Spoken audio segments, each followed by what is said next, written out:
My name is Emily. 3 years ago, I thought I had snagged the jackpot in love. His name was Mark. Smart, with a smile that could light up a room, and a determination in life that I mistook for passion. When he asked me to marry him, it felt like the stars had aligned. I remember the day he proposed. My best friend Sara had liked him too. There was a tangle of feelings when he chose me. We had a fallout, Sara and I. She couldn't understand, said he was bad news. But all I could think was, he chose me. That trumped everything else. The wedding was a blur of white and cheers. Our honeymoon, a sweet promise of life to come.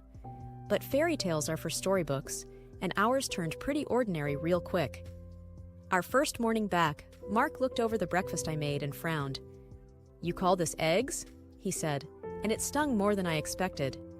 "Sorry, I'll make another batch," I said, trying to keep the tremble out of my voice. "It's fine. Just try to get it right next time, okay?"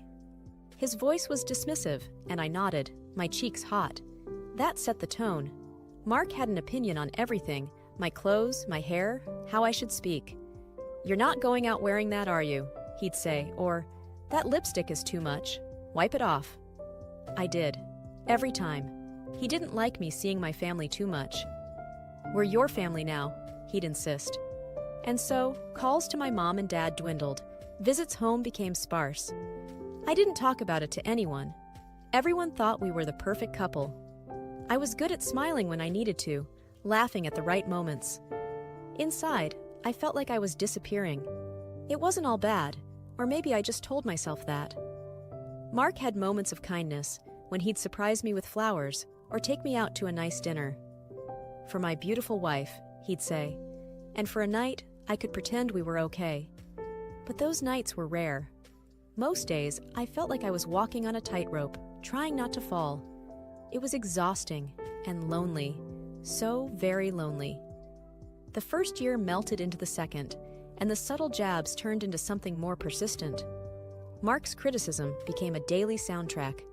It was about everything, from the way I dressed to how I managed the house. "Is this how you plan to keep the house? It's a mess." Mark's voice cut through the silence as he surveyed the living room. His shoes left prints on the carpet, tracking in the grime of his day. "I cleaned it this morning," I replied, keeping my voice steady. "You must have brought in some dirt." He clicked his tongue. "Well, clean it up again. It reflects on you, you know." His words were like weights, and I felt myself shrinking a bit more with each one. The energetic, confident woman I was on our wedding day seemed like a stranger now. Dinners were the worst. He had something to say about every dish. "Can't you do anything right?" he'd say, pushing his plate away.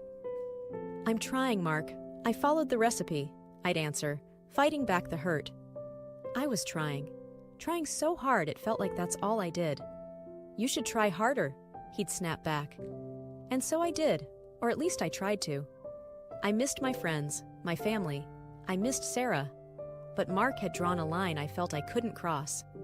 "They'll just fill your head with nonsense," he'd argue whenever I mentioned visiting my parents. "We're your family now. You need to prioritize us." One evening, when I suggested calling my parents for the holidays, he was quick to dismiss the idea. "Can't we just have one holiday by ourselves? Is that too much to ask?" It wasn't a question, though. It was a directive. And like everything else, I complied. I started to fade into the background of my own life. The laughter and warmth that used to fill me had evaporated, leaving a hollow shell moving through the days. The Emily that used to argue, that stood up for herself, had gone silent. Sometimes I'd catch my reflection in the mirror and hardly recognize the woman staring back at me. Where was the fire, the spark that used to define me? It had been doused by a constant drip of disapproval and disappointment. Yet, I held on to something, a sliver of hope, maybe, or just the memory of what I thought we had. I kept thinking that maybe, just maybe, things would get better. But deep down, I knew I was clinging to the remnants of a dream that had lost its color a long time ago.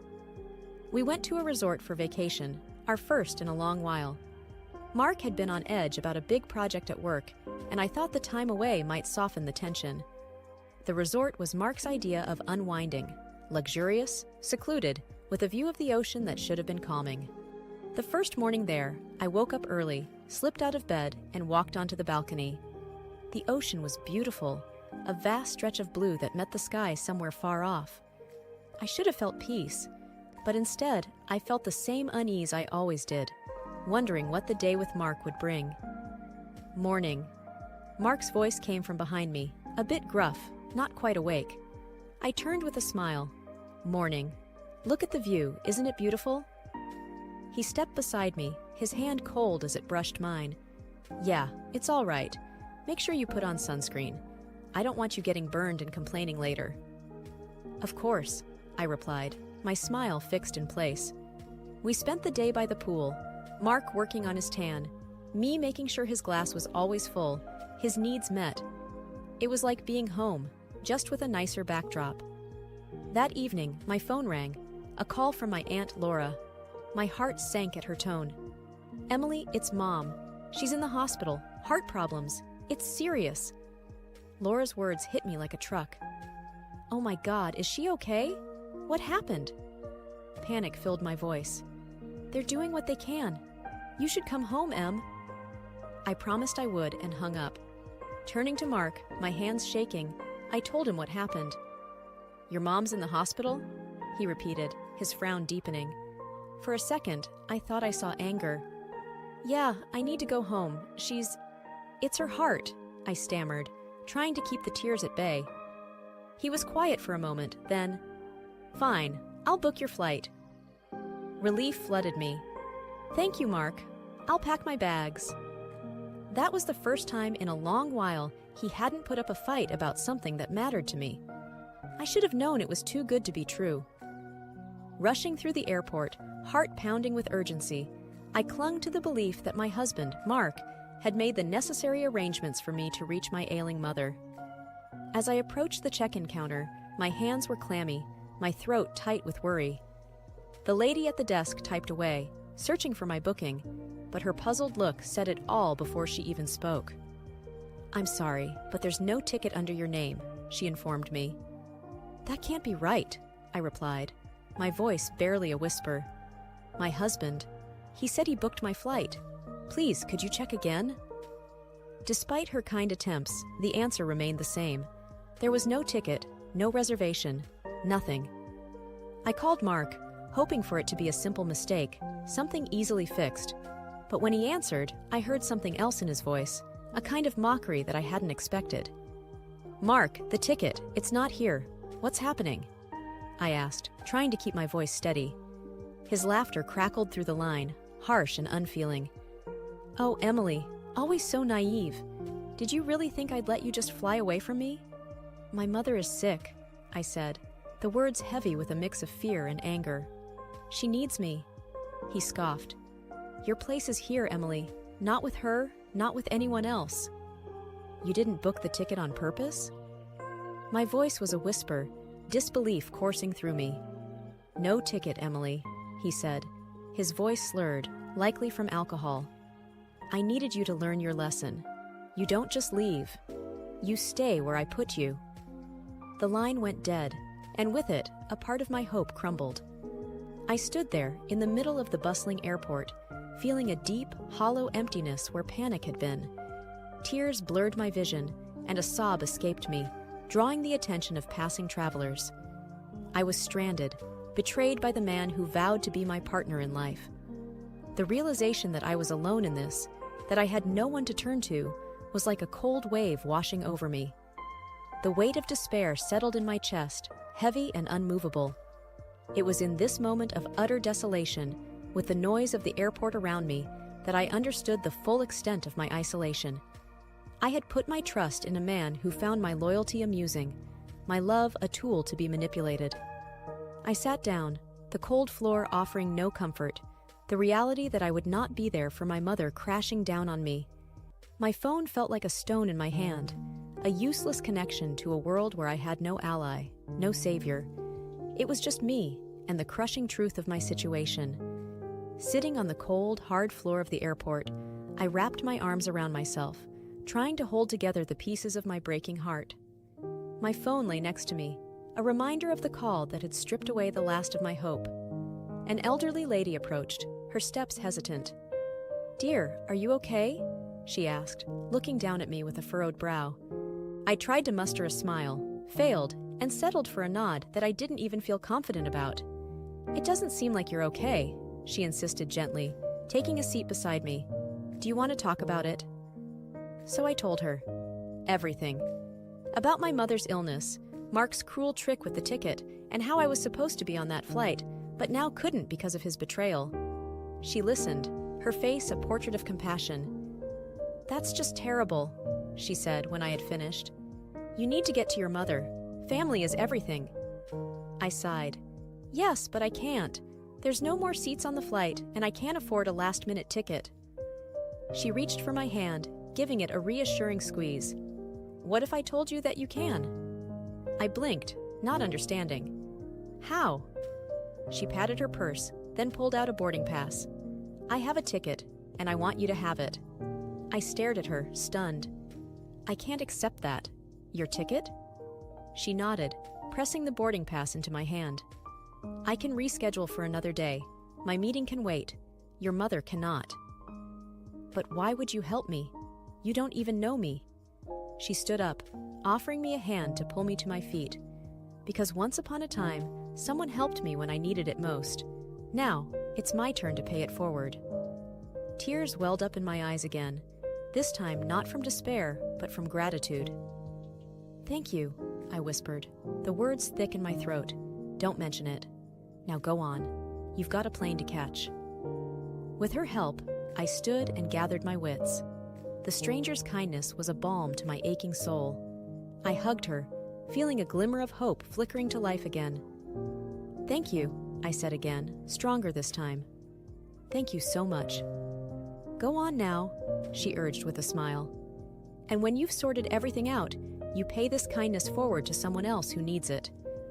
With that, I hurried towards the gate, her boarding pass clutched in my hand, her generosity propelling me forward. This stranger had given me more than a ticket. She had given me the chance to fight another day. The hospital was quiet when I arrived, the hushed tones of the night shift nurses drifting through the hall. I found my way to my mom's room, my heart thumping with a mix of fear and relief. I peeked through the door, and there she was, resting, looking peaceful. My aunt was by her side, dozing off in a chair. She stirred as I entered. "Emily, you made it," she whispered, her eyes wide with surprise and concern. I nodded, my throat tight. "How is she?" "She's stable," my aunt replied, standing up to hug me. "The doctor said the operation went well." Relief washed over me, and I hugged her back, hard. Then, I moved to my mom's side, taking her hand gently in mine. She looked so fragile, hooked up to machines, yet there was a strength in her still. Sitting there, I told my aunt about everything, about Mark's cruelty, about the woman who gave me her ticket, about the lies and the manipulation. I told her how I felt so alone, and how that one act of kindness from a stranger had changed everything. "You're not alone, Emily," my aunt said firmly. "You have us, your family, and you did the right thing, leaving him." I was so blind, I admitted, feeling the weight of my past choices. "We all make mistakes," she soothed. "What matters is what you do next." And I knew what I had to do. I would start by moving out from the home I shared with Mark. The thought was scary, but also liberating. The next morning, with my aunt's help, I went back to the house. Mark wasn't there. Probably he hasn't returned from the resort yet, unaware that his world was about to change. I packed my things quickly, methodically, the adrenaline keeping my doubts at bay. This was it. I was taking control of my life again. As I zipped up the last suitcase, my phone buzzed. It was Mark. I hesitated for a moment before answering. "Emily, where are you?" he asked, his voice dripping with feigned concern. "I'm leaving, Mark," I said, my voice steady. "You can't just leave. We're married," he protested. "That's exactly why I can leave. I won't be treated like this. Not anymore." There was silence on the other end, and then he laughed, a cold, hard sound. "You'll come back. You need me." But I didn't. Not anymore. "I won't," I said firmly and hung up. I left the house without looking back, my suitcases in tow, my aunt by my side. It was the end of one chapter and the beginning of something new. I had clarity now, and I had a purpose. It was time to rebuild, to be the person I had lost in the shadow of my marriage. It was time to be Emily again. And yet I had to meet my husband. I couldn't run away from him all my life. We needed to talk. And we chose a small cafe near Mark's place of work for the meeting. The cafe was busy, the clatter of dishes and murmur of conversations creating a kind of cocoon around us as I sat at the table waiting for Mark. When he arrived, his presence seemed to command the space, his confidence as palpable as always. "Emily," he started, his tone attempting warmth, "I'm glad you decided to meet." I didn't stand, didn't smile. "Let's keep this short, Mark. What do you want?" He ordered coffee without asking me if I wanted anything, then turned to me with a look that used to unravel me. "Not this time." "I want you to come home," he said, as if it was the most obvious thing in the world. "That's not my home, not anymore," I replied. "You can't just walk away from a marriage because you're upset," he said, his voice stern now. "I can, and I am," I countered, feeling my resolve strengthen. "I deserve better than what you've given me." Mark leaned in, his eyes hard. "You'll come back, and you will apologize for the embarrassment you've caused me." I could feel the eyes of other patrons on us. I leaned in too, lowering my voice so only he could hear. "I'm filing for divorce, Mark." For a moment, his facade cracked, his shock visible. Then he composed himself and chuckled dismissively. "You think you can just leave and take half of everything? You won't be able to prove anything. It's your word against mine." I pulled out my phone. "It's not just my word," I said as I showed him the screen, filled with recorded conversations and texts, his words damning him again and again. His face paled. "You can't use that. No one will believe you." It was then that the elderly woman from the flight walked over to our table. Mark looked up, surprised, then quickly rearranged his features into a smile. "Mrs. Danvers," he greeted, standing. "What a surprise." She didn't return his smile. "Hello, Mark. Emily, dear, how are you?" I was still taken aback by her timing, by her being here, but I managed to reply, "Better now, thank you." Mrs. Danvers looked at Mark with a sort of disappointment that only someone who's seen the worst and still expected better could muster. "Mark, have you been treating Emily poorly?" His confident stance faltered. "We've had some misunderstandings, that's all." I looked Mrs. Danvers in the eye. He lied to me, manipulated me, and tried to trap me away from my sick mother. Her expression hardened. "That's not a misunderstanding. That's cruelty." She turned to Mark. "I'm disappointed in you, my best employee. Once I wanted to make you my assistant. I'll make sure you're held accountable. And Emily, you'll have a good lawyer." Mark's arrogance finally crumbled, and the realization of his situation seemed to dawn on him. As he sat back down, defeated, I knew it was over. I had won, not through revenge, but by standing up for myself and speaking the truth. "Thank you," I said to Mrs. Danvers, my voice filled with genuine gratitude. "You're welcome, dear. No one should go through what you did." I left the cafe with a sense of closure, the chapter of my life with Mark finally ending, a new, hopeful page turning. The sun felt different today, warmer, as if it knew the storm in my life had passed. I was sitting on the porch at my mom's place, a cup of tea in hand, reflecting on the whirlwind that had been my life for the past few months. That's when I saw her, my former best friend Sara, walking up the path. She hesitated at the gate, clutching the latch like it was a lifeline. I stood up, setting my cup down with a soft clink. "Hey!" I called out, my voice steady. Sara's eyes met mine, a mix of hope and fear in them. "Hi, Emily, can we talk?" I nodded, opening the gate for her. "Sure." We sat on the steps, the wooden planks creaking under our weight, a sound that used to accompany our giggles and secrets. "I'm sorry," Sara blurted out, her words tumbling over each other. "For everything before. Mark, I should have never—" I held up my hand, stopping her. "I'm the one who should apologize. I didn't see things clearly. You tried to warn me." "But you needed to see it for yourself," she said, understanding in her eyes. "How's your mom?" Better, recovering. I smiled. Thanks to you, I got there in time. Sara reached out, her hand tentatively finding mine. Can we start over? I squeezed her hand back. I'd like that. We didn't need grand gestures or flowery words. In that squeeze, years of friendship were acknowledged, the hurt began to heal, and the promise of starting anew was made. As Sara and I chatted about everything and nothing, I realized that I had come out of this ordeal stronger. I had faced my worst fears, stood up to intimidation, and reclaimed my life. And now, I had regained a friend. Freedom wasn't just about being away from Mark. It was about owning my choices, my mistakes, and my triumphs. Forgiveness wasn't just for Sara.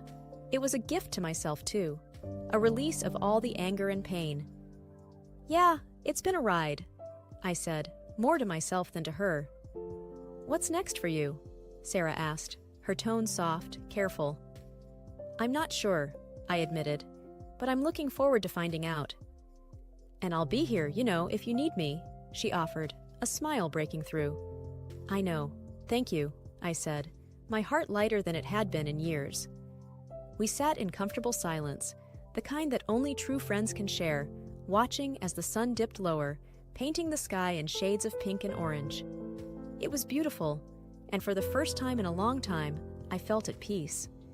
The chapter of my life that included Mark was closed, but my story was far from over.